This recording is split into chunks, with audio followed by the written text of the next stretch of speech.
ಎಲ್ಲ ಇದೇ ಥರನೇ ಅದಾವೆ. 4 ಗಿಡ 4 ಗೊನೆ 5 ಗೊನೆ ಒಂದು 100 ಕ್ವಿಂಟಲ್ ಮ್ಯಾಗ ಅಂದ್ರೆ 6,40,000 ಗುದಿ ಆಗೈತಿ. ಈಗ 9 ಗೊನೆ ಅದಾವೆ ನೋಡ್ರಿ. ಅದ್ರ ಕೆರಾನ್ ಕಂಪ್ನಿ ಮೆಡಿಸಿನ್ಸ್ ಏನು ನಾವು ಹಾಕಕ್ಕೆ ಮೇಲೆ ಇಲ್ಲಿ ಎಲ್ಲಿ ನಮ್ಮ ಅಡಿಕೆ ಉದುರೋದಾಗಲಿ ಹಳ್ಳಿ ಉದುರೋದಾಗಲಿ ಅದು ಯಾವುದೂ ಆಗಿಲ್ಲ ಈ ವರ್ಷ.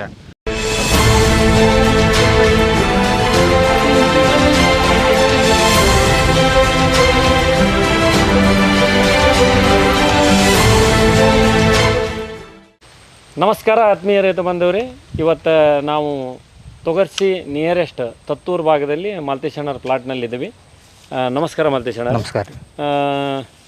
ನೀವು ಏನು ಕೆರನ್ ಮಾರ್ಗದರ್ಶನ ಪಡ್ಕೊಂಡ್ರಿ ಈ ವರ್ಷ ನಿಮ್ಮ ಅಡಿಕೆ ತೋಟಕ್ಕೆ, ಅದ್ರ ಬಗ್ಗೆ ಒಂದಷ್ಟು ನಮ್ಮ ರೈತರಿಗೆ ಒಂದು ಮಾಹಿತಿಯನ್ನು ಕೊಡ್ರಿ. ನಮಸ್ಕಾರ ಎಲ್ಲರಿಗೂ. ನನ್ನ ಹೆಸರು ಮಹಾಂತೇಶ್ ಕಳ್ಳಿಕುನಿ ತತ್ತೂರು ಅಂತೇಳಿ.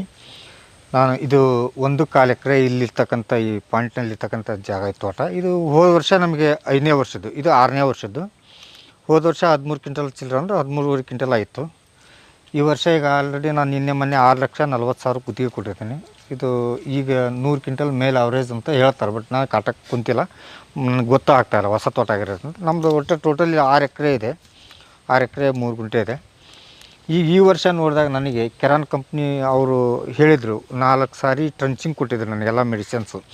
ಒಂದೊಂದು ಟೈಮ್ಗೆ ಇಷ್ಟಿಷ್ಟನ್ನು ನೀವು ಒಂದೊಂದು ಬ್ಯಾರ್ಲಿಗೆ 1 ಎಕರೆಗೆ ಅಂದ್ರೆ 500 ಗಿಡಕ್ಕೆ ಹಾಕ್ರಿ ಅಂತ ಹೇಳಿದರು. ನಾನು ಅದನ್ನ 780 ಗಿಡಕ್ಕೂ ಹಾಕಿದ್ದೀನಿ. ಟೋಟಲಾಗಿ ಕೊಟ್ಟಿದ್ದವ್ರು 500 ಗಿಡಕ್ಕೆ, ನಾನು ಹಾಕಿದ್ದು 700 ಗಿಡಕ್ಕೆ. ಬಟ್ ನನಗೆ 6 ವರ್ಷಕ್ಕೆ ಈ ನಮೂನಿ ರಿಸಲ್ಟ್ ಬರ್ತೈತಿ ಅಥವಾ ಇಷ್ಟು ಅಡಿಕೆ ಗ್ರೌತ್ ಬರ್ತೈತಿ. ಈ ಪ್ರಮಾಣದಲ್ಲಿ 4-5 ಗೊನೆ ಮಿನಿಮಮ್ ಯಾವುದು ಗಿಡ ಇಲ್ಲ ಅಂದ್ರೆ 3 ಗೊನೆ ಅಂತೂ ಮಿನಿಮಮ್ ಐತಿ ನಮ್ಮ ತೋಟದಲ್ಲಿ. ಇದು ನೀವು ಕ್ಯಾಮ್ರಾದಲ್ಲಿ ನೋಡಿದ್ರಿ ಅಥವಾ ನಾವು ಕರ್ಕೊಂಡು ಅಡ್ಡಾಡ್ದಾಗೆಲ್ಲ ನೋಡಿದ್ವಿ. ಆಮೇಲೆ ಒಂದು ಹೊಸದಾಗಿ ಬರ್ತಕ್ಕಂಥ ಅಡಿಕೆ ಇಳುವರಿ ನೀವು 6-7 kg ಅಥವಾ 8 kg ಅಂತಾರೆ. ನಿನ್ನೆ ನಮ್ಮ ಸಾಹೇಬರು 1 ಗೊನೆಯನ್ನು ಕೊಯ್ಕೊಂಡು ಹೋಗಿದ್ದಾರೆ. ಅದೇ ಆ ಗಿಡ ಆ ಬಾಜು ಇರ್ತಕ್ಕಂಥ ಗಿಡದನ್ನು ಅದು 17-18 kg ವೇಟ್ ಇದೆ ಅಂತಂದು ಹೇಳ್ತಾರೆ. ಬಟ್ ಸಣ್ಣ ವರ್ಷಕ್ಕೆ ಹೌದು 6ನೇ ವರ್ಷಕ್ಕೆ ಒಳ್ಳೆ ಚೆನ್ನಾಗಿದೆ ಇಳುವರಿ. ಈಗ ನಾವು ಟೋಟಲಿ ಎಲ್ಲ ನಮ್ಮ ಜಮೀನು ಹಾವೇರಿಯಲ್ಲಿರೋ ಜಮೀನಿಗಾಗ್ಬೋದು ಅಥವಾ ನಮ್ಮ ಶಕ್ನಹಳ್ಳಿ ಜಮೀನಿಗೆ ಇರ್ಬೋದು, ಇಲ್ಲಿ ನಮ್ಮ ಮನೆ ಹತ್ರ ಇರೋದು, ಇಲ್ಲಿ ನಮ್ಮ ಮ್ಯಾಗಿನ ದೊಡ್ಡ ಪ್ಲಾಟಿಗೆ ಇರ್ಬೋದು, ಈ ಪ್ಲಾಟಿಗೆ ಮತ್ತು ಮುಂದೆ ಸಣ್ಣ ಗಿಡ ಇದೆ ನಮ್ಮದು, ಇನ್ನೂ ಮಾವಿದೆ, ತಾಳಿದೆ. ಅವಕ್ಕೆಲ್ಲಕ್ಕೂ ನಾವು ಇನ್ಮೇಲೆ ಕೆರಾನ್ ಔಷಧಿನ ಇದನ್ನ ಹಾಕಿದ್ರೆ ನಮಗೆ ಲಾಸ್ ಇಲ್ಲ, ಆದಾಯ ಇದೆ. ಈಗ ಒಂದು 6 ಲಕ್ಷ ನಮ್ಗೆ ಆದಾಯ 1.25 ಎಕರೆದಲ್ಲಿ ಸಿಗ್ತೈತಿ ಅಂತಂದರೆ ನಾವು ಒಂದು 50,000 ಖರ್ಚು ಮಾಡೋದ್ರಲ್ಲಿ ತಪ್ಪಿಲ್ಲ ಭೂಮಿ ತಾಯಿಗೆ. ಈಗ 50,000 ಹಾಕೋದ್ರಿಂದ ನಮಗೆ ಪ್ಲಸ್ ಅಬೋ 6 ಲಕ್ಷ ನಮಗೆ ಲಾಭನೇ.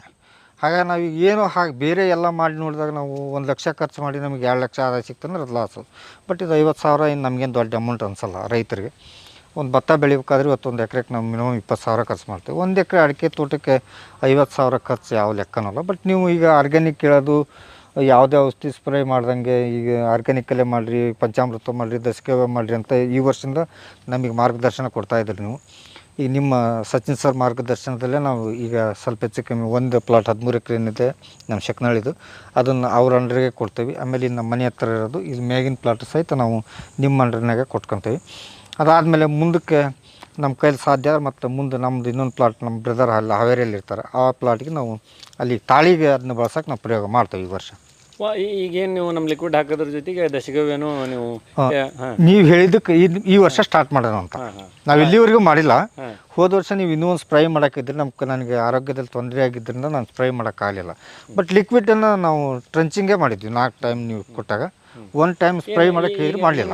ಓವರ್ ಆಲ್ ನಾವೇನಂತೀವಿ ಒಬ್ಬ ರೈತರಾಗಿ ಈಗೇನು ನೀವು 6ನೇ ವರ್ಷಕ್ಕೆ ಈ ರಿಸಲ್ಟ್ ಬಂದೈತಲ್ಲ, ಈ ಬಗ್ಗೆ ಅಂದ್ರೆ ಟೋಟಲ್ ಇದು 1.25 ಎಕರೆನೇ 700 ಗಿಡನೇ ಇಲ್ಲಿ 6,40,000 ಇದು ಗುತ್ತಿಗೆ ಹೋಗುತ್ತೆ ಅಂದಾಗ ನಿಮ್ಗೇನು ಅನ್ನಿಸ್ತು ಅಂತ ಸಡನ್ ಆಗಿ? ನಮಗೆ ಹಿಂದಿನ ವರ್ಷ ಬರೀ 13 ಕ್ವಿಂಟಲ್ ಅಡಿಕೆ ಬಂದಿರೋದು ಸಡನ್ನಾಗಿ ಜಂಪ್ ಆಗುತ್ತೆ ಅಂದಾಗ ಏನು ಅನ್ನಿಸ್ತು? ಇಲ್ಲ, ನಮಗೆ ನಾನು ಭಾಳಷ್ಟು ತೋಟಗಳನ್ನು ಅಡ್ಡಾಡಿ ನೋಡಿದ್ದೆ. ನಾನು ಸುಮ್ಮನೆ ಕೂಡೋದಿಲ್ಲ, ಭಾಳಷ್ಟು ಸಂಘಜೀವಿ ಇರೋದ್ರಿಂದ ಎಲ್ಲರ ಜೊತೆಗೂ ಅಡ್ಡಾಡ್ತಿರ್ತಾನೆ ನಾನು.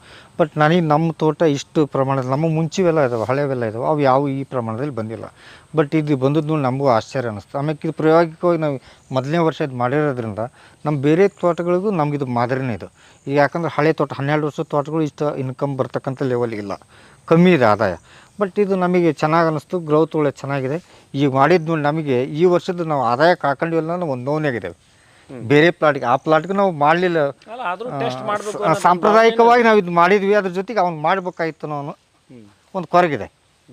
ನೋಡ್ರಿ ಆತ್ಮೀಯರೇ, ಈ ವರ್ಷ ಏನಿದೆ ಅಂದರೆ ರೆಡ್ ಮೈಟ್ಸಿನ ತೊಂದರೆ, ಇಂಥವೆಲ್ಲ ತೊಂದರೆ, ಆಮೇಲೆ ನೀರಿನ ತೊಂದರೆ, ಇದೊಂದಿಟ್ಟು ಮಲೆನಾಡಿನ ಸೆರಗ ಆಗುತ್ತೆ. ಹಿಂಗಾಗಿ ಇಲ್ಲೊಂದು ಸ್ವಲ್ಪ ಅಷ್ಟು ರೆಡ್ಮೇಡ್ಸದು ತೊಂದರೆ ಆಗಿಲ್ಲ ಅಂತ ಅನ್ಕೊಂತೀನಿ. ಯಾಕಂದರೆ ರೆಡ್ಮೇಡ್ಸ್ನಿಂದನೂ ಸಾಕಷ್ಟು ಅಡಿಕೆ ಈ ಬಾರಿ ಕಡಿಮೆ ಆಗಿದೆ.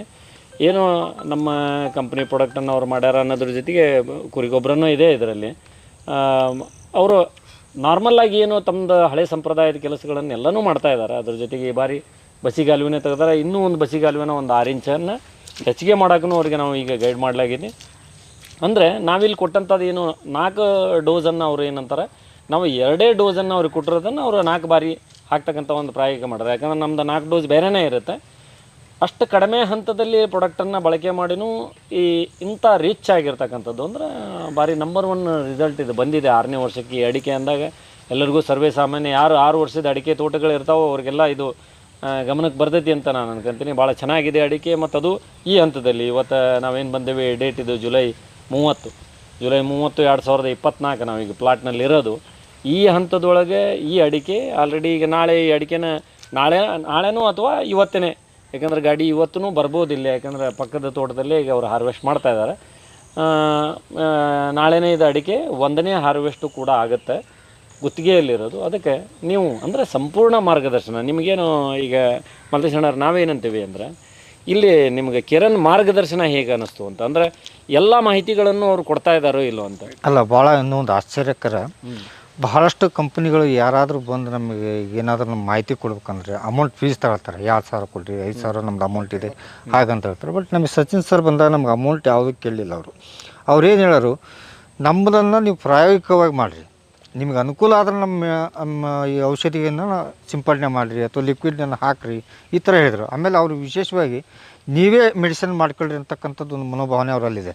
ದಶಗವ್ಯ ಮಾಡ್ಕೊಳಕ್ಕೆ ಹೇಳ್ತಾರೆ, ಪಂಚಗವ್ಯ ಮಾಡ್ಕೊಳ್ತಾರೆ, ಜೀವಾಮೃತ ಮಾಡಿರಿ ಅಂತಾರೆ. ಇವನ್ನೆಲ್ಲ ಮಾಡೋದ್ರಿಂದ ನಿಮ್ಗಿನ್ನೂ ಅಮೌಂಟ್ ಉಳಿಸ್ಬೋದು ಅಂತಕ್ಕಂಥದ್ದು ಒಂದು ವ್ಯವಸ್ಥೆ ಅವ್ರು ಹೇಳ್ತಾ ಇದ್ದಾರೆ. ಬಟ್ ಅದನ್ನು ಅವ್ರ ಮೆಡಿಸಿನಿನ ಜೊತೆಗೆ ಈ ವರ್ಷ ನಾವು ಅವ್ರು ಹೇಳ್ದಂಗೆ ಬ್ಯಾರ್ಲೆಲ್ಲ ಎಲ್ಲ ತೋಟದಲ್ಲಿ ಈ ವರ್ಷ ನಾವು ಬ್ಯಾರ್ಲ್ ಹಾಕಿದ್ದೀವಿ. ಪ್ರತಿ 300 ಗಿಡಕ್ಕೆ ಒಂದೊಂದು ಬ್ಯಾರ್ಲಂಗೆ ನಾವೀಗ ಆಲ್ರೆಡಿ ಬ್ಯಾರ್ಲ್ ಹಾಕ್ತಾ ಬಂದಿದ್ದೀವಿ. ನೆಲದಲ್ಲೇ ಉಳೋದು, ಅದಕ್ಕೆ ತಂದು ಸಗಣಿ ಮತ್ತು ಗೋತ, ಬೆಲ್ಲ, ಹಿಟ್ಟು ಅವನ್ನೆಲ್ಲ ಮಾಡೋದು. ಆಮೇಲೆ ದಶಗವ್ಯ ಮಾಡೋಕ್ಕೆ ಏನೇನು ಬೇಕೋ ಅದಕ್ಕೆ ಅನುಕೂಲಗಳನ್ನು ನಾವು ಈ ವರ್ಷ ಸಚಿನ್ ಸರ್ ಮಾರ್ಗದರ್ಶನದಲ್ಲಿ ನಾವು ಮುಂದುವರಿಬೇಕು ಅಂತಕ್ಕಂಥದ್ದು ಒಂದು ಆಸೆ ಅನ್ನೋದಕ್ಕಿಂತ ಆದಾಯ ಬಂದಾಗ ಮನುಷ್ಯನಿಗೆ ಹುಮ್ಮಸ್ಸು ಇರ್ತೈತಿ, ಒಂದು ಹುರುಪು ಅನ್ನೋದು ಇರ್ತೈತಿ. ಆದಾಯ ಬರದೇ ಇದ್ದಾಗ ನೀವೇನೇ ಕೊಟ್ಟರು ಅದು ವ್ಯರ್ಥ ಆಗುತ್ತೆ. ಆದಾಯ ಬಂದಾಗ ನೀವೇನೇ ಕೊಟ್ಟರು ಲಾಭದಾಯಕ ಆಗೋದ್ರಿಂದ ಅದು ಸೂಕ್ತ ಅನ್ನೋ ಒಂದು ಮಾರ್ಗದರ್ಶನದಲ್ಲಿ ನಾವು ಈ ವರ್ಷ ಅದನ್ನ ಕಡ್ಡಾಯವಾಗಿ ಮಾಡ್ಬೇಕು ಅಂತಕ್ಕಂಥದ್ದು ಒಂದು. ಆಮೇಲೆ ಈ ವರ್ಷ ನಮ್ಮ ಆರೋಗ್ಯನೂ ಭಾಳ ಸುಧಾರಿಸಿದೆ. ಹಾಗಾಗಿ ನಾವು ಈ ನಿಮ್ಮ ಸಂಪರ್ಕದಲ್ಲಿ ನಿರಂತರವಾಗಿ ಇದ್ಕೊಂಡು ಈ ವರ್ಷ ಇದನ್ನೆಲ್ಲ ಕಂಪ್ಲೀಟಾಗಿ ಬೆಳೆ ಬೆಳೀಲಿಕ್ಕೆ ಅನುಕೂಲ ಮಾಡ್ಕೊಳ್ತೇವೆ. ಆಮೇಲೆ ಭತ್ತಕ್ಕೂ ಒಂದು ಹೇಳಿದ್ರಿ, ಭತ್ತ ನಮ್ಮದು ಒಂದು ಊಟದಿದೆ, ಒಂದು 3 ಎಕರೆ ಇದೆ, ಅದನ್ನ ಮಾಡ್ಕೊಳ್ತೇವೆ. ಈ ವರ್ಷ ನಾವು ಅಲ್ಲಿ ಮತ್ತೆ ಹೊಸ್ದಾಗಿ ಒಂದು ಎಕರೆ ಅಡಿಕೆ ಹಚ್ಚಿದ್ದೇವೆ ಈ ವರ್ಷ. ಅದಕ್ಕೂ ಈ ವರ್ಷ ನಾವು ಕೆರನ್ ಪ್ರಾಡಕ್ಟನ್ನು ಯೂಸ್ ಮಾಡ್ತೇವೆ. ತುಂಬ ಧನ್ಯವಾದಗಳು ನಿಮ್ಮ ಮಾಹಿತಿಗೆ. ನಮಸ್ಕಾರ.